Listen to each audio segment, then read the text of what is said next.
meus queridos amigos, hoje é dia 1º de agosto de 2020.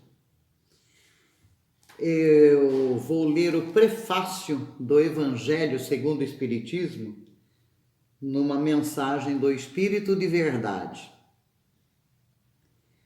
Os Espíritos do Senhor, que são as virtudes dos céus, como um imenso exército que se movimenta desde que dele recebeu o comando, espalham-se sobre toda a superfície da terra, semelhantes a estrelas cadentes, vêm iluminar o caminho e abrir os olhos aos cegos.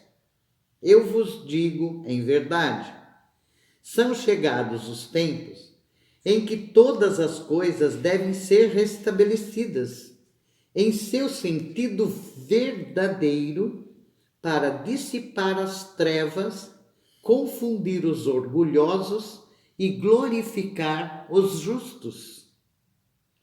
As grandes vozes do céu ressoam como o som da trombeta e os coros dos anjos se reúnem.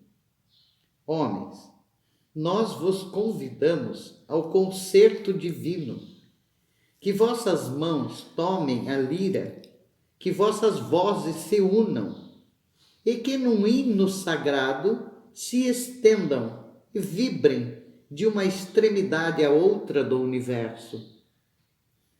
Homens, irmãos a quem amamos, estamos juntos de vós. Amai-vos também uns aos outros e dizei do fundo do coração, fazendo as vontades do Pai que está nos céus, Senhor, Senhor, e podereis entrar no reino dos céus. Espírito de verdade. Então essa mensagem é para explicar os objetivos principais dessa colocação que o Espírito de verdade passa para Kardec quando codifica a doutrina espírita. Por isso que fala o Evangelho segundo o Espiritismo.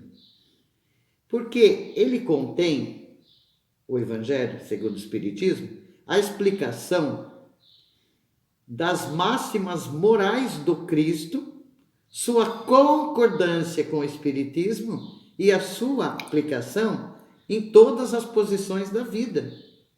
Esses são os princípios básicos da doutrina espírita. Então, vem explicar para nós tudo que que não entendemos e torna inteligível o que é obscuro e esclarece por meio da razão. Sempre Kardec coloca nas suas anotações e nas suas palavras que nós temos que ter o desenvolvimento intelectual e moral. Então, o intelectual é, primeiro, a inteligência, usando a razão para poder entender essas máximas, esses princípios básicos da doutrina. Então, entendendo os princípios básicos da doutrina, nós temos a razão para poder fazer análise de todas as colocações das parábolas do Evangelho. O que elas queriam dizer com isso? E aí dá um suporte moral. Porque o suporte moral é uma regra de conduta do ser humano. É uma ferramenta que prevê o mal, que prevê contra o mal, que você usa contra o mal. E sabendo por que está usando essa ferramenta. Então, essa é o desenvolvimento moral. Trabalhar contra o mal.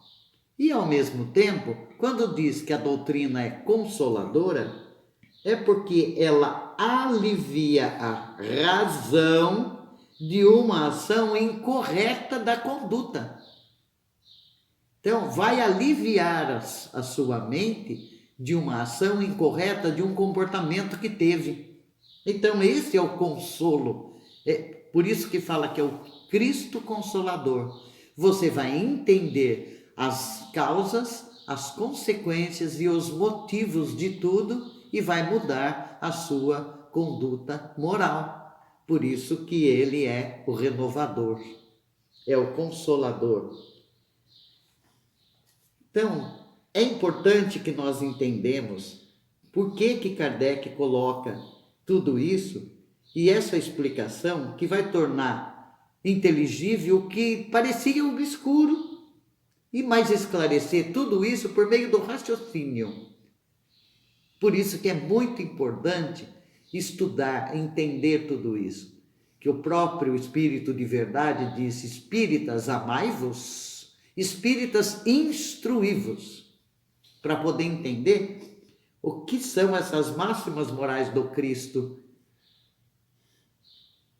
E uma frase muito profunda que Kardec coloca também nessa primeira parte do Evangelho, e sempre diz, e que é muito importante entender essa frase: não há fé inabalável senão aquela que pode encarar a razão face a face em todas as épocas da humanidade. Então, ele nunca vai ficar fora de moda. Muita gente fala: nossa, está superado, as coisas mudaram, a ciência vai evoluindo e tem coisas que mudam. Mas a fé inabalável, que encara a razão face a face em qualquer época da humanidade,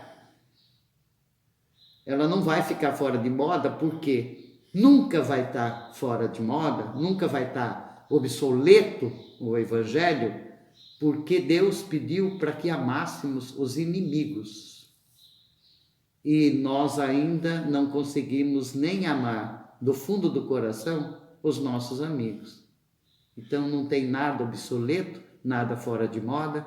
Vamos encarar a razão, a fé, através da razão, e ela vai ser inabalável porque ela tem as explicações do nosso raciocínio, da nossa inteligência. Aí nós chegamos à conclusão do fundamento de tudo o que Jesus passou para nós. E com essa postura mental, nós temos um entendimento maior de tudo isso. E peçamos a Deus que permita que nós consigamos raciocinar sempre a respeito dessas questões para poder evoluir cada vez mais, tendo entendimento maior e tendo o Cristo Consolador ao nosso lado. E que eles, na sua infinita misericórdia, abençoem a todos nós, hoje e sempre, e assim seja. Virgínia Bonatti de Mello, Centro Espírita Verdade e Luz, Rio Claro.